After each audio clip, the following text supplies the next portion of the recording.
अच्छे लोग दुखी क्यों रहते हैं और पापी पाखंडी लोग हमेशा खुश क्यों रहते हैं और मौज उड़ाते हैं? इसके दो कारण हैं। दोनों ही कारण मैं आपको आज बताऊंगी। एक नगर में बीमार स्त्री रहती थी। उसकी 3 छोटी छोटी बेटियां थीं। जवानी में ही उसका पति गुजर गया। अगर आप यह कहानी सुन रहे हैं तो पूरा सुनिए। इस कथा को आधा अधूरा छोड़कर जाने की गलती मत करिएगा, क्योंकि इस पवित्र कथा को आधा अधूरा छोड़ने से आपको पाप भी लग सकता है। इसलिए इस कथा को पूरा सुने। आप शिव भक्त हैं तो भोलेनाथ का अनादर ना करें। तीनों छोटी छोटी बच्चियों को पालने का भार बेचारी उस अबला पर टल गया। तीनों बच्चों को लेकर वह विधवा जाए तो कहां जाए, कुछ काम धाम भी नहीं कर सकती थी। ऊपर से समाज के उल्टी सीधी बातें उसे कुछ नहीं करने देती थी।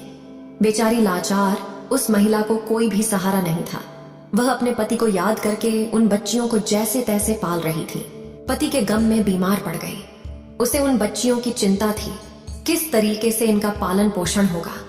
उन्हीं बातों को सोच सोच कर एक दिन उसकी तबीयत और ज्यादा बिगड़ गई और उसका अंतिम समय भी निकट आ गया। धर्मराज का एक दूत उस विधवा स्त्री के प्राण लेने धरती पर आया, लेकिन वहां का नजारा देखकर वो दुविधा में पड़ गया। उसने देखा महिला जमीन पर पड़ी हुई है और उसके आगे पीछे कोई भी नहीं। सिर्फ उसकी 3 बेटियां उसके ऊपर सिर रखकर पड़ी हुई हैं और रोए जा रही हैं। ये देखकर उसको दया आ गई और वह बच्चियां अपनी मां को रो रो कर जगा रही थी। फिर दूत ने सोचा कि इनका पिता तो पहले ही मर चुका है। अगर मैं इसी स्त्री के प्राण लेकर गया तो ये बच्चियां किसके सहारे रहेंगी? कौन इनका पालन पोषण करेगा? यह सोचकर वह देवदूत उस स्त्री के प्राण लिए बिना ही लौट गया। धर्मराज कहते हैं, तुम तो उस स्त्री के प्राण लेने गए थे, फिर खाली हाथ कैसे आए? तब देवदूत कहता है, हे स्वामी, मेरी गलतियों को क्षमा करना। मैं चाहकर भी उस स्त्री के प्राण नहीं ला पाया। अगर मेरी जगह आप होते तो शायद आप भी खाली हाथ ही लौट कर आते। मैं उस महिला की बच्चियों का दुख नहीं देख पाया। वो रो रही थी, अपनी मां को जगा रही थी। उन्हें वहां देखने वाला और भी कोई नहीं था। यदि मैं उस महिला को लेके आता तो उन बच्चियों को कौन देखता? उनका पालन पोषण कौन करता? पृथ्वी लोक के मनुष्य तो इतने स्वार्थी हो गए हैं कि बिना मतलब के तो कोई किसी का सहारा भी नहीं बनता। यदि कोई मदद करता भी है तो बदले में उम्मीद करता है, या फिर उसे अपने एहसान के नीचे जीवन भर दबाकर रखना चाहता है। देवदूत कहता है कि स्वामी, उस महिला को थोड़ा और समय दिया जाए ताकि वह अपनी बच्चियों को पाल पोस कर बड़ा कर सके। देवदूत की बात सुनकर धर्मराज उसे डांटते हुए कहे, अरे मूर्ख, ईश्वर की बनाई गई सृष्टि में न कोई एक क्षण घट सकता है और न ही कोई बैराट सकता है। उसके मर्जी के बिना न उसे जीवन दे सकते हैं और न समय से पहले मार सकते हैं। ईश्वर जो करता है सबके साथ अच्छा ही करता है। तुम कौन होते हो?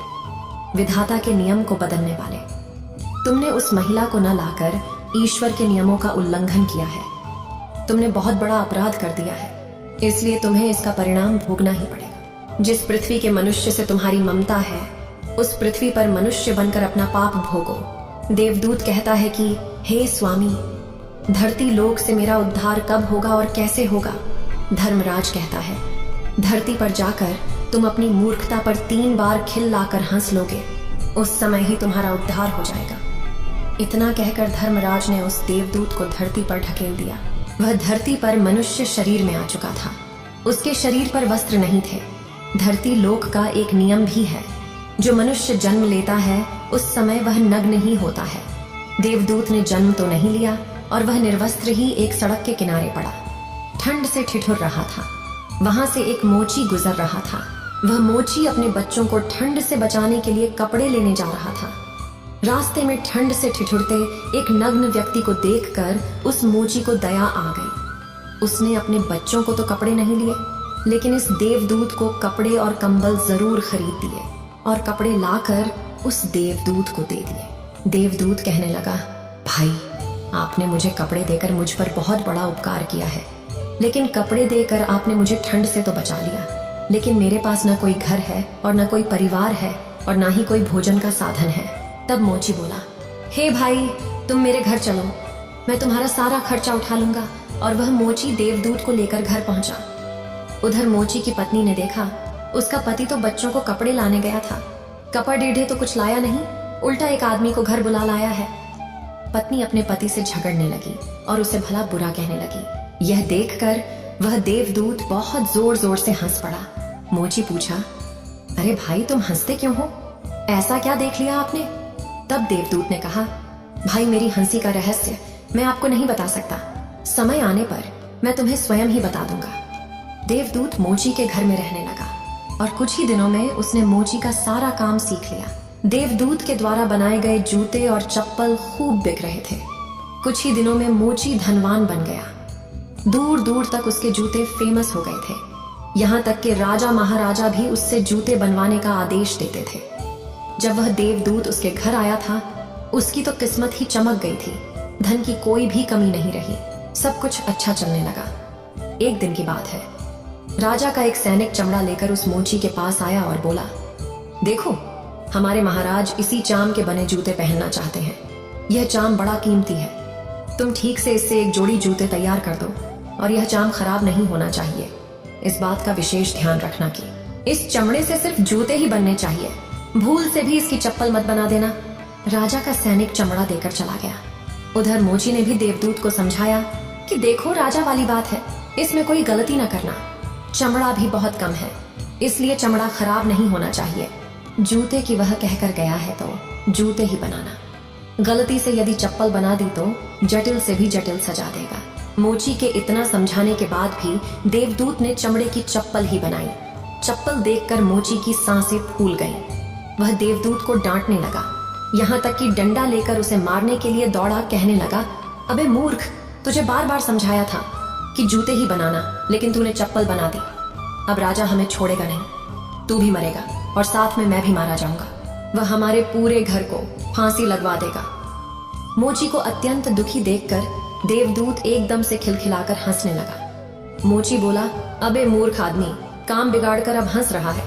वो देखो, जूते लेने राजा का सैनिक आ गया और बोला, हे मोची भाई, कल जो मैं चमड़ा देकर गया था उसके जूते मत बनाना, चप्पल बना देना, क्योंकि राजा साहब का देहांत हो गया और यहाँ की प्रथा है कि मरने वाले व्यक्ति को चमड़े की चप्पल पहनाकर अर्थी पर लिटाया जाता है। दूसरे दिन एक बुढ़िया के साथ 3 लड़कियां मोची की दुकान पर आई थीं। उनकी शादी होने वाली थी और वे तीनों अपने लिए जूतों की नाप देने आई थीं। देवदूत ने तीनों लड़कियों को पहचान लिया कि ये 3 वही लड़कियां हैं, वही जिनकी माँ को न ले जाने के कारण आज मैं अपने किए की सजा भोग रहा हूँ। और ये लड़कियां काफी बड़ी हो गई हैं, लगता है अच्छे घर में पली बढ़ी मालूम पड़ रही है। बुढ़िया कहती है, हाँ बेटा, बचपन में इनकी माँ चल बसी, इसलिए इनको मैंने मेरे पास रख लिया। मेरे पास करोड़ों की दौलत है और दुर्भाग्य से मेरा कोई नहीं है, तो इनको मैंने अपने पास ही रख लिया। मैंने इनको पढ़ाया लिखाया और अब इनकी बहुत अच्छे खानदान में इनका विवाह करने जा रही हूँ। लड़कियों का भाग्य देखकर देवदूत सोचता है, परमात्मा जो करता है अच्छा ही करता है। अगर इस समय इनकी माँ नहीं मरती तो आज ये भुखमरी और दरिद्रता में ही पड़ी रहती। इनकी माँ के मरने के बाद आज तीनों लड़कियां बहुत बड़े घराने की बहू बनने जा रही हैं और इस बुढ़िया की करोड़ों की संपत्ति की मालकिन भी बन चुकी है। ये सब देखकर देवदूत अपनी पहले की मूर्खता को सोच सोच कर जोर जोर से हंसने लगा। मोची ने पूछा, आप क्यों हंस रहे हो? अपनी हंसी का कारण बताओ। देवदूत मोची से कहता है, मैं एक देवदूत हूँ और अभी जो ये तीनों लड़कियां जूते की नाप देकर गई हैं, इनकी माता को मैं लेने आया था, लेकिन उस समय ये तीनों छोटी छोटी थीं और इन पर तरस खाकर मैं इनकी माँ को नहीं ले गया और इनके पिता का पहले ही निधन हो चुका था। इस कारण मुझे धर्मराज ने श्राप देकर धरती पर भेज दिया। मैं बिना कपड़े के एक सड़क के किनारे पड़ा था, तब तुम मुझे अपने घर ले आए। उस समय तुम्हारी पत्नी तुमसे खूब लड़ी थी, क्योंकि तुमने अपने बच्चों के कपड़ों के पैसे से मेरे लिए कंबल और कपड़े खरीद लिए थे।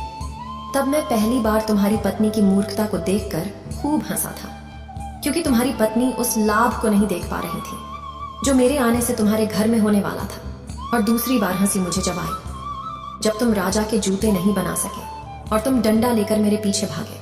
3, उस समय तुम राजा के बारे में सोच रहे थे, लेकिन तुमको यह नहीं मालूम था कि राजा के साथ क्या घटना घटने वाली है, जिसके कारण राजा को जूतों से अधिक पत्तों की आवश्यकता पड़ गई।